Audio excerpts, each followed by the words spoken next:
शब्द सांगायला मी तुम्हाला संधी देतोय आणि 2च मिनिटं देतोय। याच्या नंतर आपण शेवटाकडे जाणार आहोत। बादान राम राम आणि ख्रिश्चन बांधवाला आगरी तियान सलाम। आदिवासी मेळावो आज 9वा वर्ष आहे। एकदम खुशी मनावी रिया, परंतु आम्हा जहाँ पहिलो मेळावो गेलो होतो त्या टायमाला आम्हा फक्त 13-14 फॅमिली होत्या। आज 9वा वर्ष में आपो त्या फॅमिली ही आल्या। त्या खातर खूप खूप आनंद आहे आणि एकी सहकार्य करायला होते होता की जनशब्द संपाऊ राम राम। हा विशेष 2 महिना अगोदर आपू अख्खा व्हॉट्सअपाव आदिवासी धनगर समाजाबद्दल आहे कोर्टात केस चालू आहे ही आजी माहिती दिली होती। पण त्या संदर्भात आपण का 2 महिना तो व्हॉट्सअपा मेसेज चालतलो आपण विल येतला आणि तियाव काही लक्ष देतला नाही।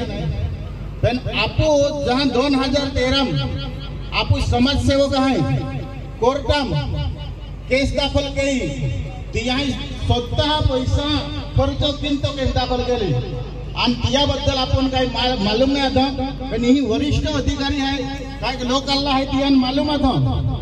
पण जे समाजसेवक स्वतः पैसा खर्च करून आपू खातर जर उत्तम म्हणजे मदत घेत हवी तियान आज 2013 तर अद्यापर्यंत कोर्टात केस ती प्रलंबित थी आणि आम्ही सध्या ती केस चालू आहे। तर आपू होतो आपण आहे का तिया खातर काय निधी उपलब्ध करणं जरुरी आहे। तो आपू पहिलो मेळावो हेंडो आहे तर तीही आपू बाधान आखी शकता हा का ती तभी आपू मदत की फूल फुलाची पाकळी तर जियाल ज्योति मदत देवनो हरी तियाल ती आपू यशब दादो है एपून जाइन आपू नावास है मदत के होती विनंती की हूँ। जय जोहार जय आदिवासी। मुख्यमंत्री यांना ते निवेदन आहे।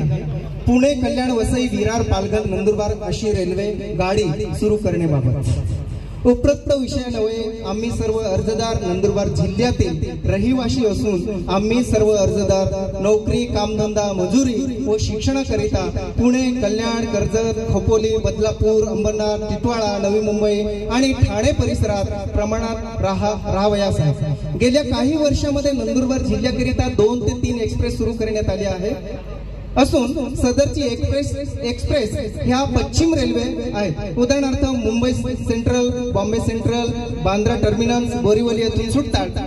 त्यामुळे ठाणे कल्याण नवी मुंबई या शहरांमध्ये राहणारे आमचे बांधव यांना त्यांचे लहान मुले वृद्ध नातेवाईकांसह तसेच गृह उपयोगी सामानासह मुंबई सेंट्रल बांद्रा बोरीवली यावे लागते। सदर प्रवास हा त्रासदायक असून तो साधारणतः 2 ते 3 तासांचा होतो। त्यानंतर नंदुरबार येथे जाणारी एक्सप्रेस पकडण्याकरिता होणारी धावपळ यामुळे लहान मुले व वयोवृद्ध यांना शारीरिक मानसिक त्रास सहन करावा लागतो। सदरचा मानसिक व शारीरिक त्रास शब्दांमध्ये आपण सांगता येत नाही। तसेच नंदुरबार जिल्ह्यामध्ये राहणारे आम्ही रहिवासी एसटी बस व खाजगी ट्रॅव्हल्सने प्रवास करू शकत नाही, कारण की दिवसेंदिवस वाढणारी महागाई यामुळे एसटी बस व खाजगी ट्रॅव्हल्स त्यांचे भाडे प्रमाणाबाहेर वाढले आहे।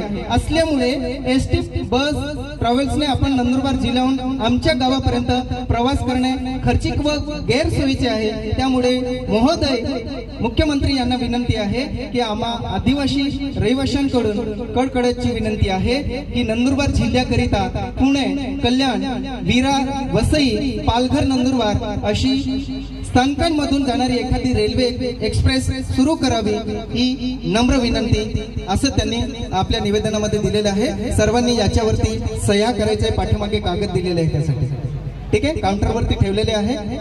त्याच्यानंतर देवराम गावित साहेब या ठिकाणी आले आकाशवाणी